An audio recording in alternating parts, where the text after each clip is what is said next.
solar system 4.5 billion years ago. At its center, the young sun. The theory that emerged was that the sun was surrounded by a cloud of dust and gas, and as that cloud cooled, little grains of minerals formed. So all these little grains of minerals floating in this gaseous cloud are moving around the sun, and they start to bump into each other. But there was a problem with this theory. Nobody could explain how colliding microscopic mineral grains could ever create an object the size of a planet. Astronaut Don Pettit wanted to see what happened to different substances in the zero-gravity conditions of space. He did a simple experiment by pouring some salt into a plastic bag and shaking it. The results were astounding. The particles immediately began to stick to each other, forming little clumps, all held together by tiny static electric charges. Scientists realized that if grains of salt stuck together in space, then so could the mineral grains in the solar dust cloud. Gradually, billions of these rocks grew as they orbited the sun. First to the size of boulders, then as big as houses. And they kept on growing. When an object reached about half a mile across, its own gravitational pull became strong enough to draw other objects towards it. And that biggest object was the fledgling Earth. Soon, the young planet had so much gravitational pull that it began to attract bigger and bigger objects. As they crashed onto its surface, Earth's size increased with every impact. The bombardment was so intense that it only took about 30 million years for the planet to grow to almost its present size. Some extraordinary event must have occurred to transform the interior of the young planet. Geologists now believe that soon after it formed, the Earth completely melted. Only 30 million years after it began to form, Earth had become a giant round ball of boiling liquid rock and metal orbiting the sun. The temperature of the molten Earth was now a staggering 2,000 degrees. But at the edge of the planet, the vacuum of space is a constant minus 450 degrees, almost 2,500 degrees colder. The surface rock could not stay molten for long.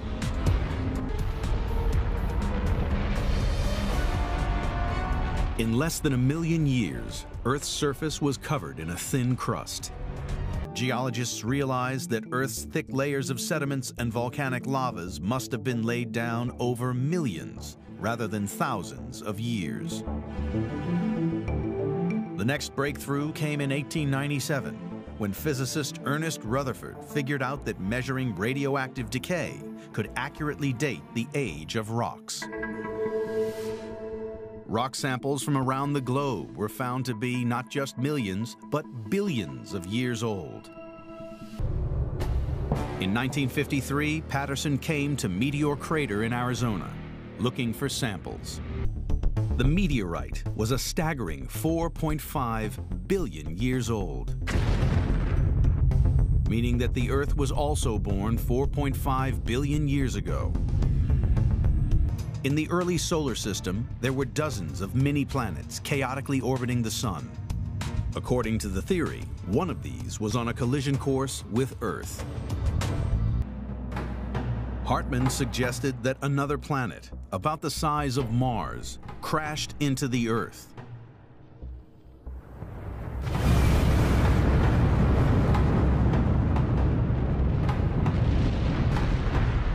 He claimed that the moon could have been formed by debris from that collision. To many scientists, this was nothing but fantasy, but Hartmann had evidence. Until the late 1960s, geologists thought that the moon formed in the same way as the Earth, by clumps of mineral grains sticking together in the solar dust cloud. That lack of iron in the moon, or to put it another way, the fact that the moon is made out of rock that looks like the crust and the upper mantle material of the Earth, that was a clue that the moon may have formed from rocks from the outer portion of the Earth. This was the key to Hartmann's idea of a collision between Earth and another planet. The force of the impact completely destroyed the other planet and flung billions of tons of Earth's crust and mantle out into space and into orbit around the Earth. Within a few thousand years, this debris clumped together to form the moon. The investigation now moves 200 million years forward in time as scientists try to discover how the first continents and oceans formed. They are looking for evidence on the northeast shores of Hudson Bay, Canada.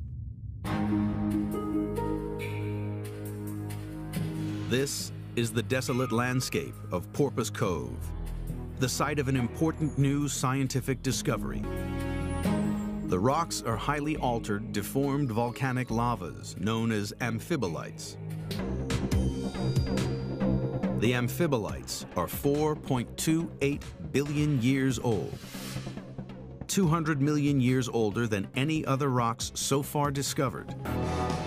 The chemical signature of the amphibolites is unique. It proves that when these rocks formed, Earth had not only a solid crust, but oceans. If oceans existed more than 4 billion years ago, the investigation needs to figure out where all the water came from. New evidence showing how our water arrived on Earth has emerged from a meteorite that fell in 1998, but which has only recently been analyzed. We found an astonishing thing. This meteorite contains grains of table salt, just like you put in on your fish and chips. The clue is trapped inside the crystals of salt and revealed under the microscope. Minute droplets of liquid water. The amazing thing about this discovery is the age of the water. Here is visible evidence that water existed in space when the Earth first formed. Over billions of years, there were easily enough meteorites crashing into the Earth to account for all the water on the planet. Life is an essential element in Earth's geology. Without life, sedimentary rocks like chalk and limestone would not exist. Without life, there would be no coal, oil, or gas. Life has shaped the Earth in profound ways. But finding the origin of life has challenged scientists for hundreds of years. Now there's a new explanation. It comes from evidence found at Allende in the desert landscape of northern Mexico. When they analyzed samples from Allende, the meteorite contained tiny amounts of chemicals called amino acids. Every living thing on Earth, plant or animal, contains amino acids, and life could not exist without them. Scientists now believe that the building blocks of life originally came from space. The investigation now moves forward to the period 3.5 billion years ago. New forms of life were about to emerge, which by their very existence would create new kinds of rocks. But life as we know it needs oxygen, and 3.5 billion years ago, there was no oxygen on Earth. But primitive life forms did exist.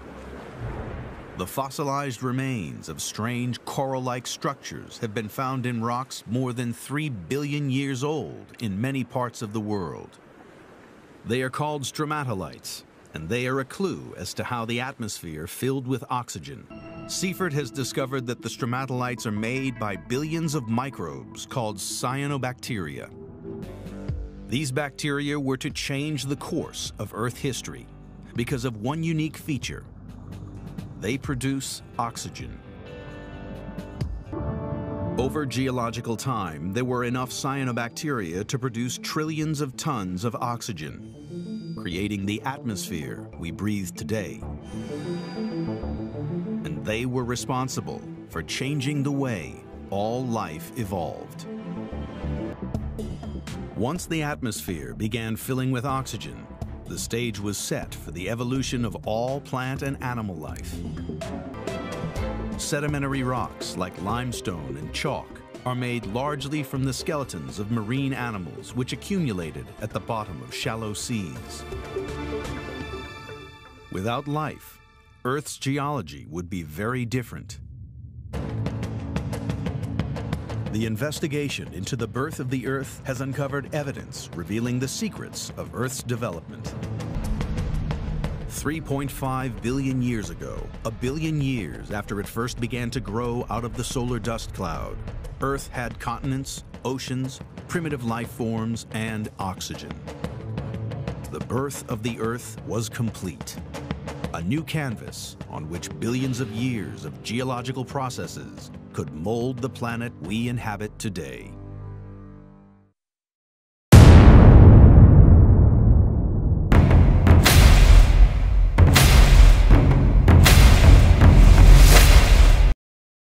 This is the most extraordinary and probable story ever told. The story of mankind rising.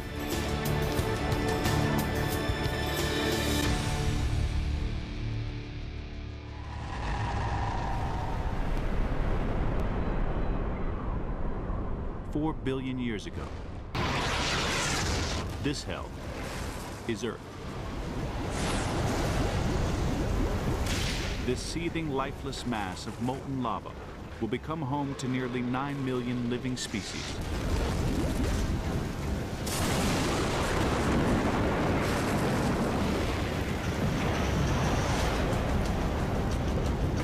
But generating life from this will take a chain of events that defies the laws of probability.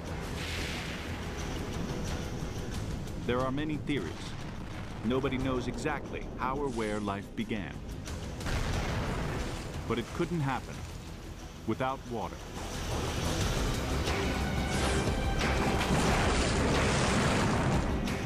Experts believe asteroids or comets delivered it here. Billions of volts of electricity trigger a chain of improbable coincidences. The chemicals' atoms join up in a precise sequence, creating a bundle of genetic material. These fragile genes don't stand a chance in this extreme environment. But luck strikes again. A blob of oily material engulfs a single chain to create the first ever cell. Now, the genes send out messages, chemical instructions. And 3.5 billion years ago, they do something extraordinary. They copy themselves and the cell to create a perfect clone. This is the very first living thing. Every human, every animal, every bug, every plant can trace its origins to this single cell. The genes tell each cell to reproduce, guaranteeing their survival as they pass from one generation to the next. For 2 billion years, the only living things are simple single cells. But a random accident changes everything. 2 cells merge. Their genes combine. The merged cell clones itself. Its offspring contains genes from not 1, but 2 cells, 2 parents. We call this accident sex. Sex introduces variation.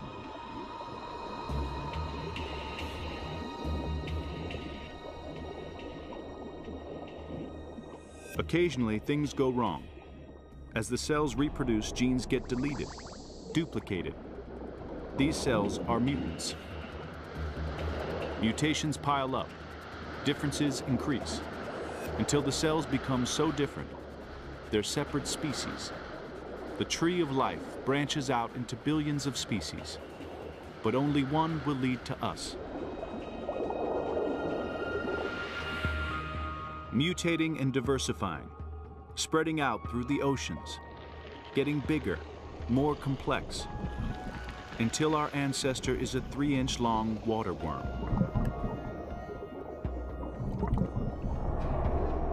This is us 550 million years ago.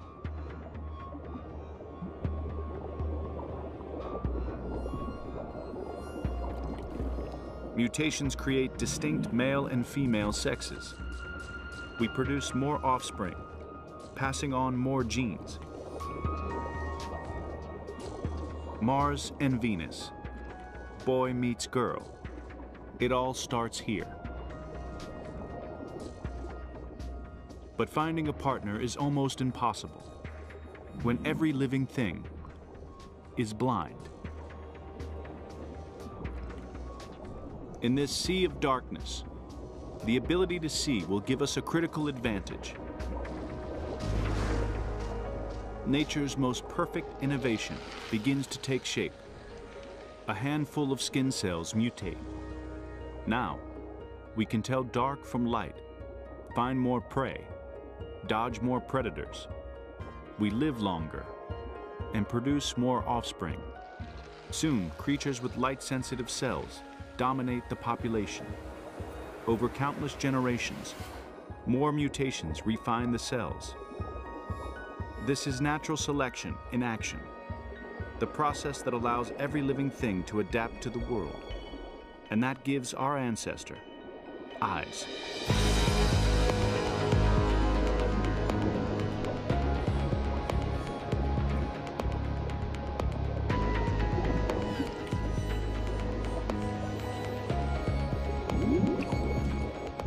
We can see, and everything we can see is descended from that first single cell.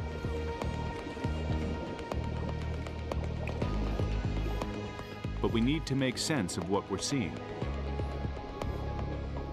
Behind our eyes, a tiny collection of nerve cells cluster together. They're no bigger than a pinhead. One day, this will be nature's most complex and mysterious organ. 521 million years ago, this is the very first brain. We are a fish-like creature called Mylocunmingia. Our brain can make simple decisions, process basic information. But we can't outwit or outrun this.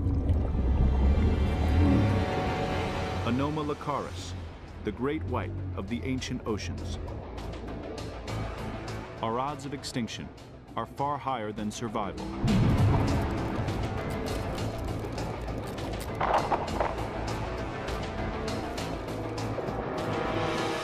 Of all the species that have ever lived, 99% of them are extinct.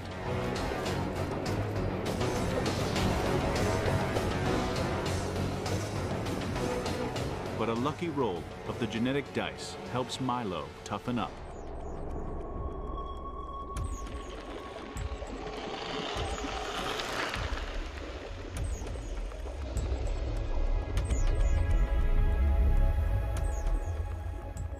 Your jaws, your teeth, they exist because over 400 million years ago, we faced the wrath of a primeval monster. Jaws and teeth mean more food and a bigger, stronger body. Until 375 million years ago, we're a foot-long armored fish.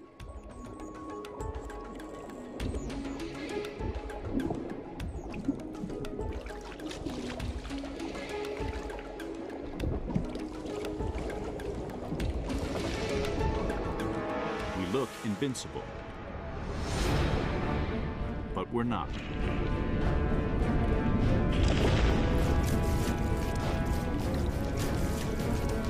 Now, the choice is simple. get out of his way, or die.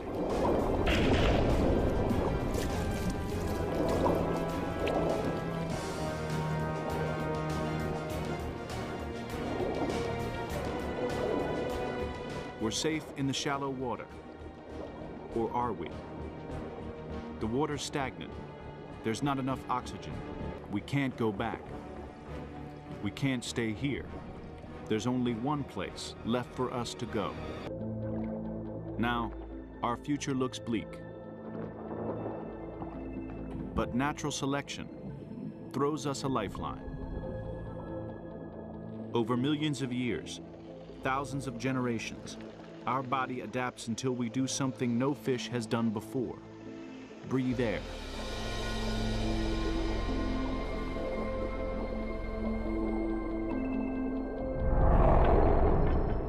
The air travels into a new organ, a lung.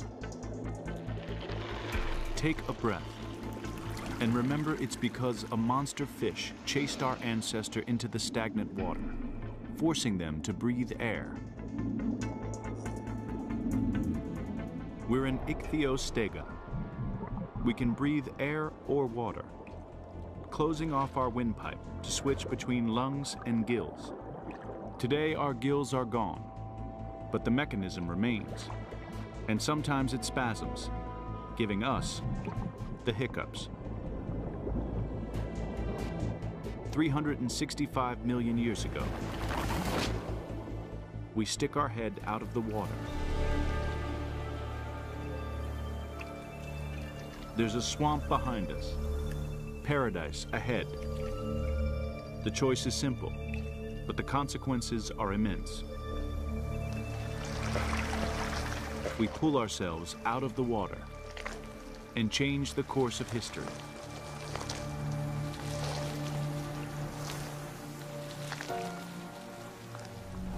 This is the moment we leave the water for a new life on land. But all this food comes at a price.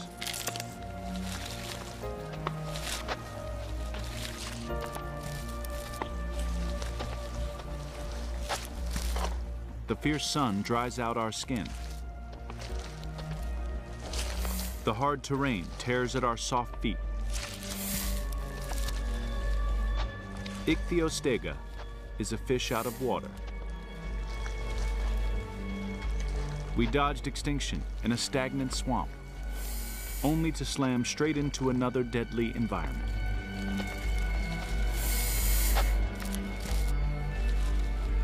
Countless creatures perish, but natural selection helps our ancestor adapt. Thicker skin protects us from the sun.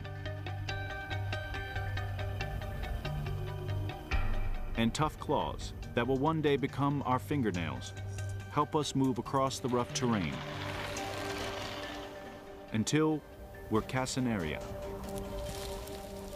We've adapted to life on land, but our eggs haven't. They need a tough shell to stop them drying out in the sun. The problem is males can't fertilize an egg through a tough shell, but they can fertilize it before the shell forms, inside the female's body. Sex as we know it starts here.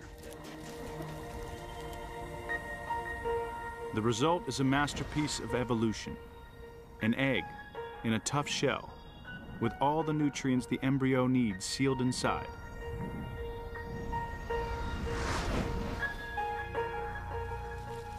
Sex is the best way to increase genetic variety and keep our species alive. Thanks to sex, 340 million years ago, Casenaria becomes the first of our ancestors to live entirely on land. It's a new world, different from anything we've experienced up to now. We breathe air, support our own weight, and wrestle with an onslaught of new smells, sounds, sights. Bombarded with information, our brains evolve. We're smart, and we need to be. From that first creature to set foot on land, millions of species have evolved. More competitors mean less food to go round.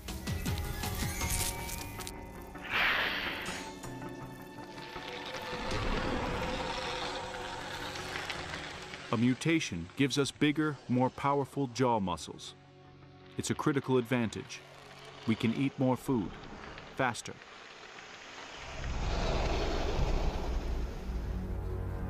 And it shows.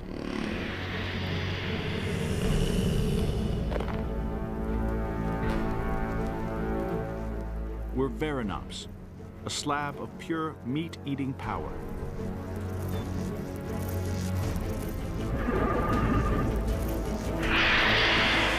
This little creature is a Proterosaurus.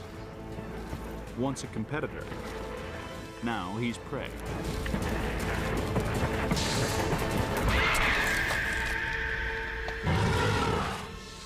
With Varanops for an ancestor, our success seems certain. But our story is a roller coaster ride, and there's a big dip coming.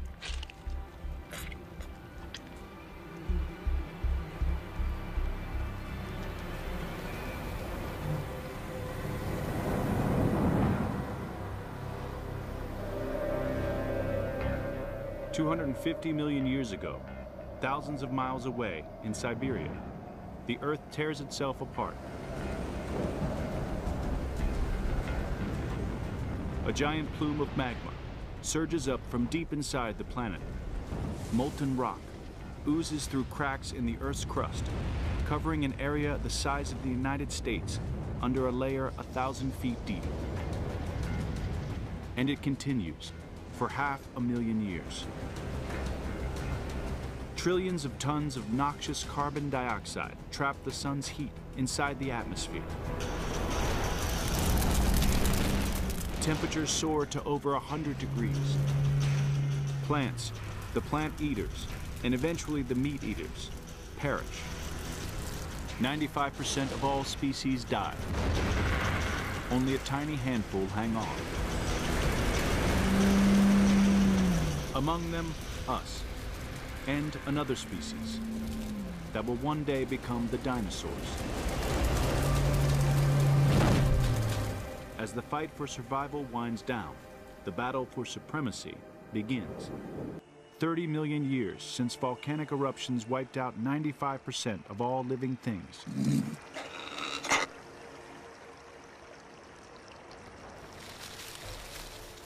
When the eruption struck, we looked like a large lizard. Now, we're a cat-sized creature covered in fur called Ectoninion. Imagine you've survived the apocalypse, and today is the day it's finally safe to venture out of hiding. You discover you're not alone. The last thing you want to see is a dinosaur.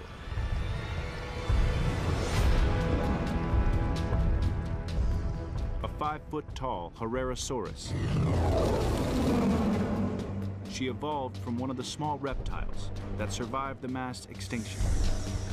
Her ancestors adapted faster than ours, putting the dinosaurs ahead in the game and leaving us playing catch-up. This one's fast, strong, and hungry.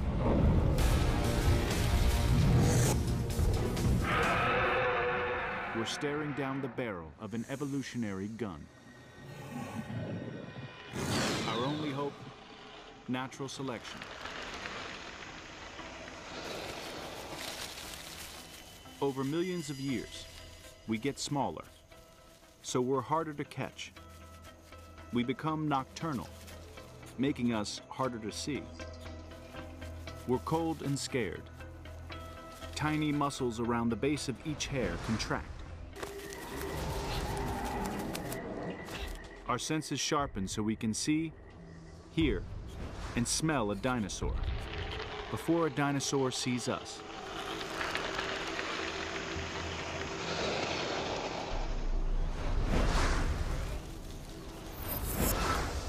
Inside our brain, a new structure evolves, the neocortex, the home of complex thought that allows us to analyze a situation and respond. It will one day give us the power to imagine, create, and communicate. 66 million years ago, we're Batodon, a 2-inch long shrew-like creature living on our wits in the ancient forests of Montana. Humanity's future depends on Batodon's sharp senses and supercharged brain. If these fail, we may never exist. The dinosaurs may be the best thing that ever happened to us. Thanks to them, we have powerful senses and brilliant brains. Without them, we could still be laying eggs. To protect our offspring from hungry dinosaurs, we evolved to give birth to live young. Instead of leaving them to fend for themselves, we nurture them with milk. Sweat glands evolved to become mammary glands. It's a major milestone in our journey from cell to human. The birth of a new kind of animal, one that will branch out into more than 4,000 species, from the smallest mouse to the largest whale, to us. The mammals have arrived. The dinosaurs help shape who we are. But we lost the battle for supremacy.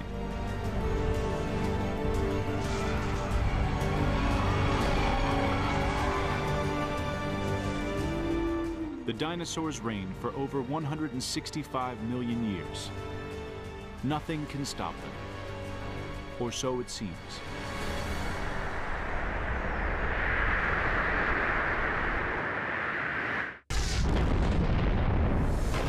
Montana, 65 million years ago. An asteroid strikes 1,800 miles away, off Mexico's Yucatan Peninsula.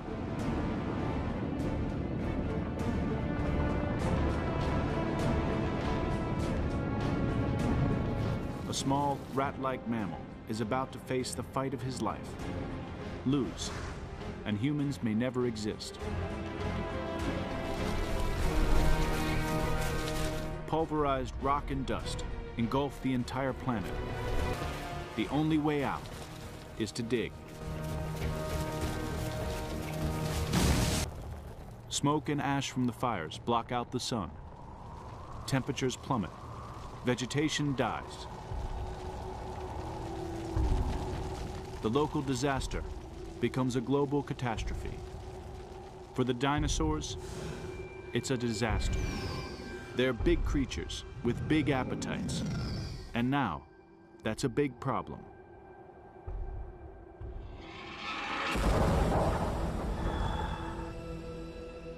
As the mighty fall, 64 million years ago, our bug-eating ancestor is Purgatorius, just under 6 inches long. This little creature and the rest of his mammal family are the unlikely inheritors of the dinosaur's crown. Mammals become the dominant animals on land. From the ashes of destruction, new life begins to sprout. 60 million years ago, fruit ripens on the trees. Packed full of nutrients, the more fruit we eat, the longer we live. We leave solid ground for a new life in the trees.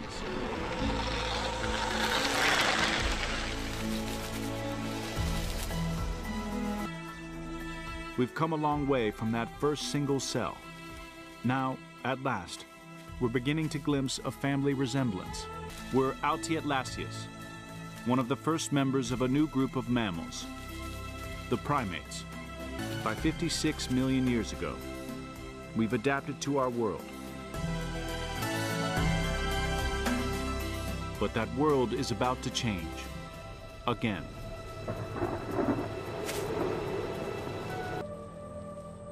Forests get smaller. Food gets harder to reach. Natural selection intervenes again.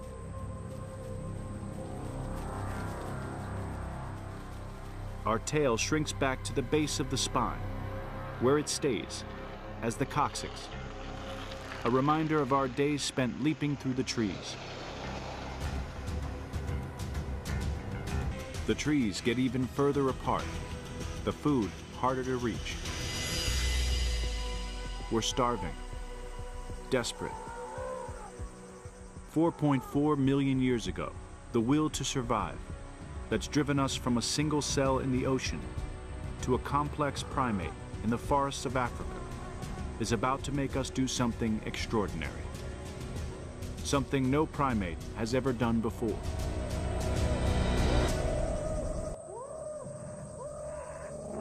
After 3 billion years of evolution, we hit an evolutionary dead end. We're Ardipithecus ramidus, 4 feet tall, at 80 pounds, with a brain the size of an orange.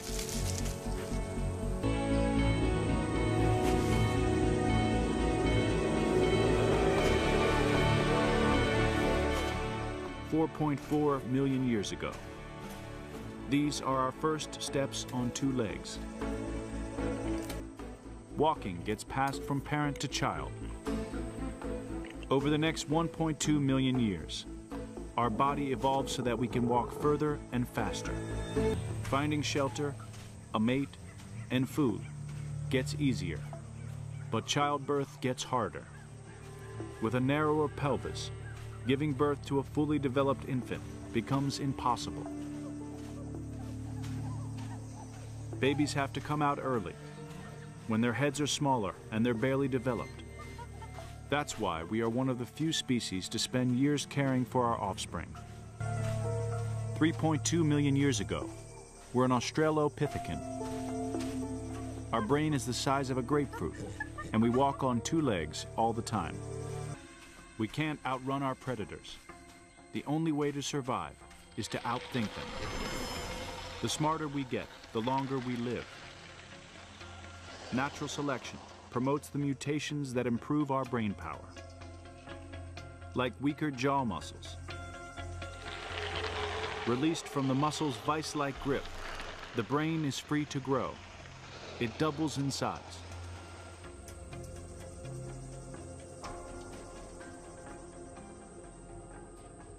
$2.3 million years ago, this is Homo habilis, also known as handyman. Walking on 2 legs, with a big brain, we're the first of an entirely new type of creature. We're the first man. East Africa, 2.3 million years ago. After over 3 billion years of evolution, we take our fate into our own hands. We've pieced together our ancestors' story from their bones. But from the vastness of Africa, all the bones of our early human ancestors ever found would fit into the back of a pickup. Less than 1 bone in a billion becomes a fossil. Factor in the chances of finding those bones across millions of square miles, and it's clear. Most of what has lived has been lost. Our family tree is a giant puzzle, with most of the pieces missing. But 1.8 million years ago, a piece falls into place, and we find a new species on the scene, Homo erectus. Until this point, we were scavengers, but now we're hunters. And we've learned how to work with other members of our species.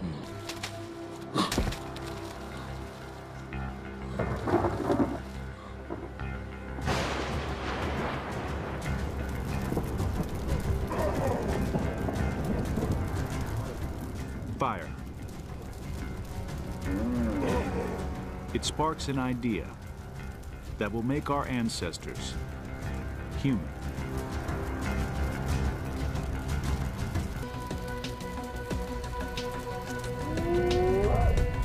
The brain increases to the size of a softball. 50% larger than before the invention of cooking. Erectus is the cleverest, most cooperative ancestor to date, communicate, and will live longer.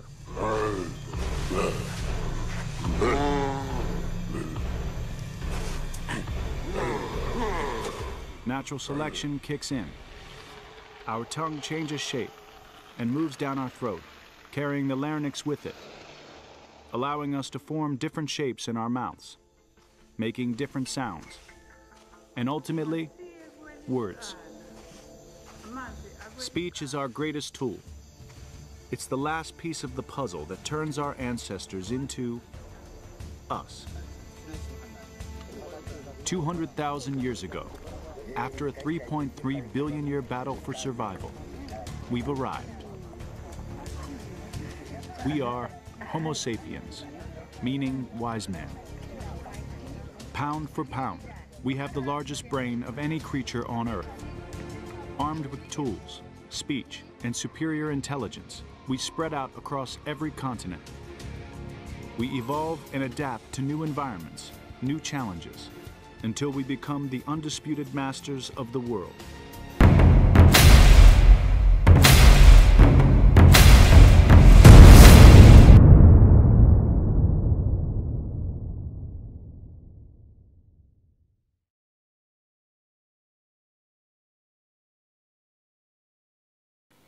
It started from this to this, and then this, and it evolved through billions of years and countless bodies to this. But evolution did not stop here, because if this has a spirit, then this must have a spirit, and this, and this, and all living beings must have a spirit.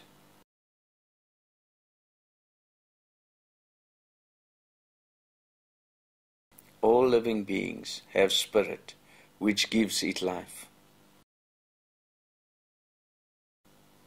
And this is why evolution happened.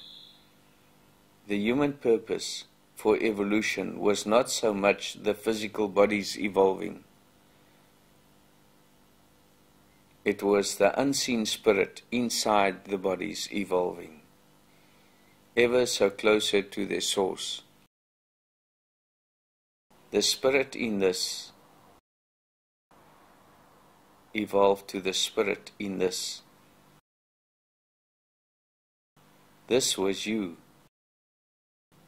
and this, and this, and this is who you are today. But then, after God completed this physical creation over billions of years, approximately 6,000 years ago, the first humans evolved to the level where it realized it had spirit. And this is when God said, "Let there be light." And there was light inside the human mind. This was the first time that the human being realized that it had sin. But the human did not know how to escape from its mind of sin, which controlled the soul as well as the body. At this stage, the soul was imprisoned by the animal ego, lust, and greed. God therefore had to assist the humans to escape from their sin and eternal cycle of birth and death. God created a path to set the soul free from the mind, and this is where the creation in the Bible begins. That is what the purpose of the Bible is. The Bible is a book of science which sets the soul free from the prison of the human mind. Genesis in the Bible is not a recording of our physical creation. But before we continue, we have to understand the spirit's journey. We know that the spirit leaves the body when the body dies. But where is the spirit from which enters the baby when it is formed inside the mother's womb? Many say that it was sent from God, but this is not possible. Why? Because everything that is from God is pure. And humans are born in darkness, not in light. Humans have to seek God's kingdom and attempt to enter before they leave the body. And the only way that this is made possible is for the soul to escape from the mind. The spirit enters the baby from the astral, and the spirit returns to the astral when it leaves the body. Ask yourself this question: why does the spirit have to enter from the astral, which is a spirit plane, into a physical plane, and then seek another spirit world, which is called God's kingdom, and is also a spirit plane? Why is it not possible for the spirit to enter heaven from the astral? Because the human body serves as a gate between the astral and the heavens, or bliss. The spirit will always go to that which it loves most. If we do find the kingdom of God, it will have completed the path and remain with its Creator. But if the spirit loves the world, it will return to the astral when the body dies. Each and every soul is pure, but the soul is imprisoned by